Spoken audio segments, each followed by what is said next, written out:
Hi! నమస్తే అండి అందరికీ. నేను యూట్యూబ్‌లో ఒక వీడియో అప్‌లోడ్ చేశానండి. అది ఎలాంటిదంటే పిల్లలు దీవాళి వస్తుంది కదా! దీవాళి వస్తుందని పిల్లలు క్రాకర్స్ కొనుక్కున్నారు. దాని మీద ఆళ్ళు ఏం అంటే ఇలాగే అంటే ఇప్పుడు యూట్యూబ్‌లో చూపిస్తున్నారు కదా అందరూ. ఆ విధంగా వాళ్ళు కూడా క్రాకర్స్ ముందు గుండా కాలిస్తే బాగుంటదని చెప్పేసి వాళ్ళు చేస్తుంటే నాకు తెలీక నేను వీడియో తీసేసాను. వీడియో తీసేసి 5:00 అలా వీడియో తీసేసి నైట్ 7:00 నేను అప్‌లోడ్ చేశానండి అది. అప్‌లోడ్ చేస్తే నాకేమో వార్నింగ్ రిస్ట్రిక్షన్స్ వచ్చిందండి. అంటే యూట్యూబ్ నుండి నాకు విజిబిలిటీ కూడా రిమూవల్ అని వచ్చింది. నెక్స్టు యూట్యూబ్ నుండి నాకు ఒక మెయిల్ ఒకటి వచ్చిందండి. ఇలాంటివి పిల్లలతోని చే అంటే క్రాకర్స్ ఇలాంటివి కాలుస్తూ పెట్టకూడదని చెప్పేసి నాకు మెసేజ్ వచ్చింది. ఆ మెసేజ్ మీద నేను చాలా వర్రీ అయ్యాను. మీకు తెలుసు కదా! మా ఛానల్ సాయి బ్రదర్స్ ఛానల్ అని చెప్పేసి నేను డివోషనల్ వీడియోస్ ఎక్కువగా పెడుతూ ఉంటాను.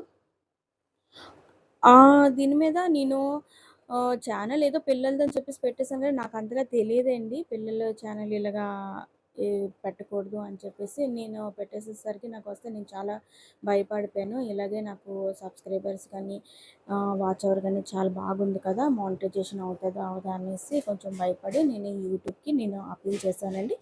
క్రోమ్‌లోని యూట్యూబ్ నుండి అప్పీల్ చేస్తే ఆహ్, వాళ్ళు అప్పీల్ చేసిన వితిన్ 1, 2 అవర్స్‌కి వాళ్ళు మళ్ళీ మెసేజ్ ఇచ్చారండి. మీకు 90 డేస్ తర్వాత అంటే ఆఫ్టర్ 90 డేస్.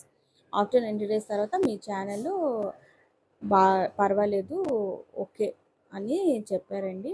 ఇదే నేను చెప్పవలసిందేంటంటే న్యూ యూట్యూబర్స్ ఉంటారు కదా! చాలామందికి తెలిసే ఉంటది. నాలాంటి వాళ్ళు ఎవరైనా ఉంటారు కదా! తెలి అంటే తెలియకపోయిన వాళ్ళు తెలుసుకోవాలనే నేను వీడియో తీస్తున్నానండి. న్యూ యూట్యూబర్స్ ఎవరైనా ఉన్నా పిల్లలతోని క్రాకర్స్ ఇలాగ కాల్చేస్తున్నాము అనేసి వీడియో గట్టా పెడతారు కదా! అలాంటివి పెట్టకండి.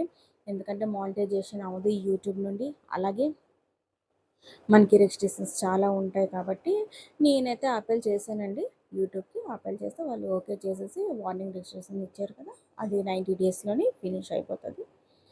ఈలోగా మనం మంచి వీడియోస్ ఇలాగే ఏవైనా క్రాకర్స్ టైప్ అలాంటివి పిల్లలతోనికి సంబంధించినవి వీడియోస్ కాకుండా మంచి వీడియోస్ మనం పెట్టుకోవచ్చండి.